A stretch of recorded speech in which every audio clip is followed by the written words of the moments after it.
얘들아, 안녕. 할아버지야. 오늘도 우리 날기새 스쿨 기억하고 나온 너희들 환영한다. 오늘은 시편 130편 1절에서 4절 말씀이야. 여호와여, 내가 깊은 곳에서 주께 부르짖었나이다. 주여, 내 소리를 들으시며 나의 부르짖는 소리에 귀를 기울이소서. 여호와여, 주께서 죄악을 지켜보실진대 주여, 누가 서리이까?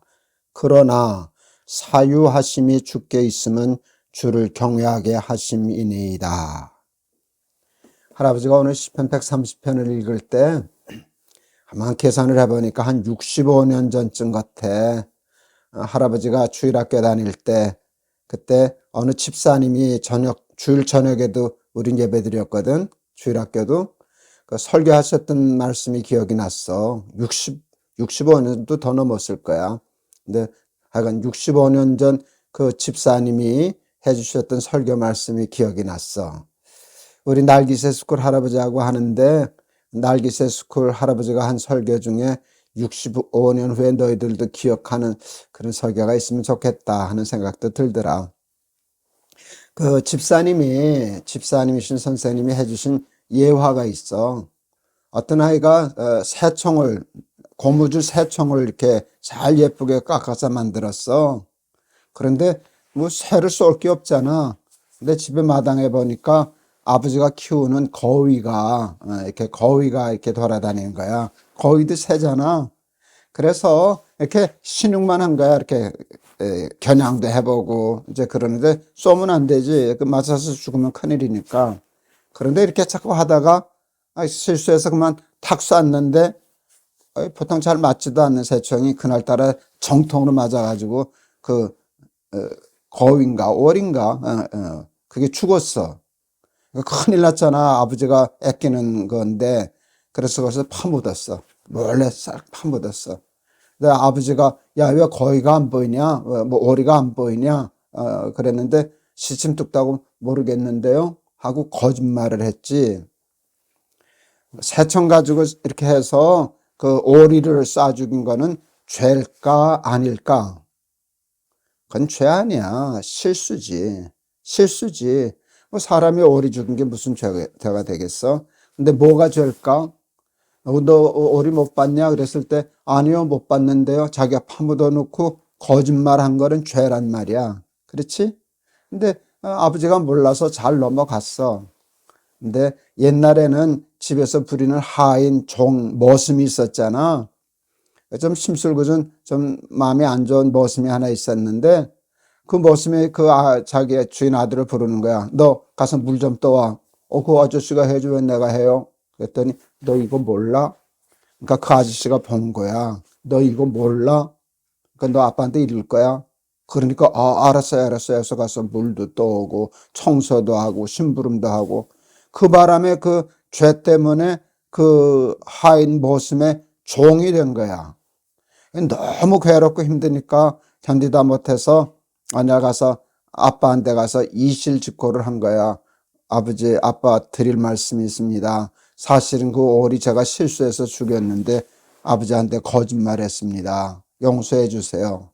그랬더니 사실은 그 아빠는 다 알고 있었어. 다 알고 있었는데도 그냥 가만히 있었지. 야, 이놈아, 다 알고 있었다.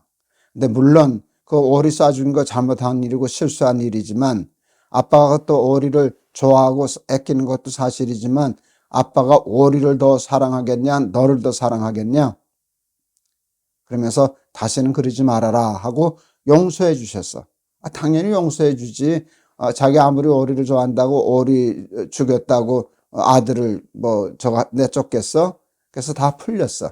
근데 그 머슴은 그것도 모르고 또 가서 이거 해와라 저거 해와라 물 떠와라 그러는데 이제는 말 안 듣는 거야. 싫어요. 아저씨가 하세요. 그랬더니 또 위협을 하는 거야. 너 이거 몰라? 하고 그랬을 때 그 아들이 뭐라 그랬겠니? 몰라요. 그랬어. 그렇지? 왜? 아빠한테 다 용서받았기 때문에. 나중에 그 머슴은 그 일 때문에 쫓겨나고 벌 받았겠지? 그렇지? 그러니까 우리가 살다 보면 실수할 때도 있고 죄를 질 때도 있어. 오리 죽인 거 실수, 파묻고 거짓말한 거 죄. 그런 일들을 우리가 늘 범하고 살지 않니? 그런데 그때마다 아빠에게 또 부모님에게 어른에게 제가 잘못했습니다. 제가 실수했습니다. 제가 거짓말했습니다. 그렇게 되면 다 용서해 주셔. 왜? 우리를 사랑하는 부모님이시니까. 오늘 이 시편의 기자가 바로 그 얘기를 하는 거야. 살다 보면 어떻게 죄 안 짓고 살겠습니까?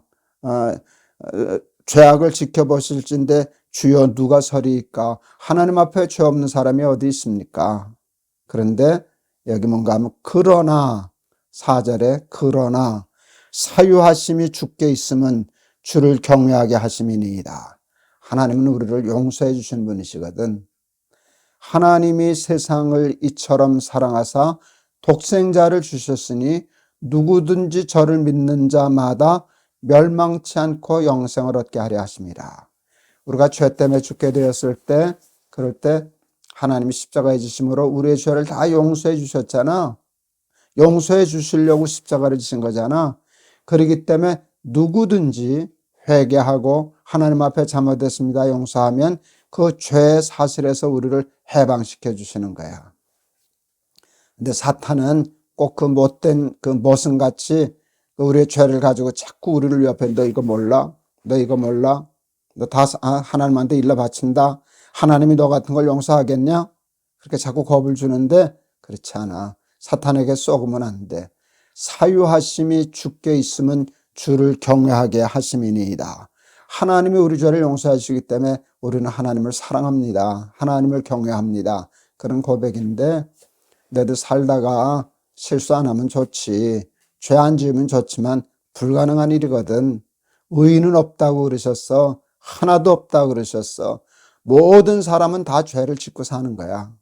할아버지도 물론 그렇지.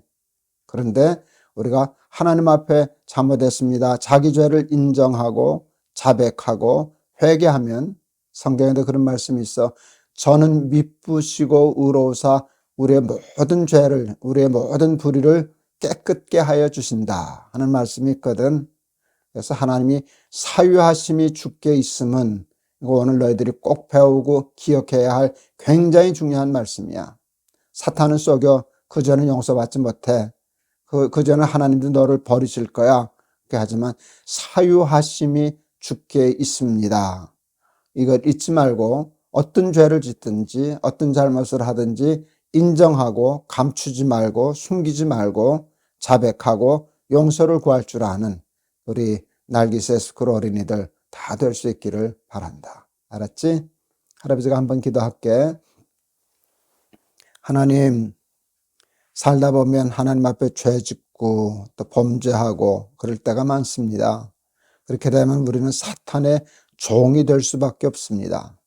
그러나 그것을 하나님 앞에 드러내고 자백하고 고백하고 회개하면 하나님은 우리 모든 그 죄를 용서하여 주시고 그 사탄의 올무 죄의 결박에서 우리를 자유케 해 주시고 우리를 깨끗게 해 주시는 하나님이심을 배우게 하여 주시고 깨닫게 하여 주시고 잊지 않게 하여 주시옵소서.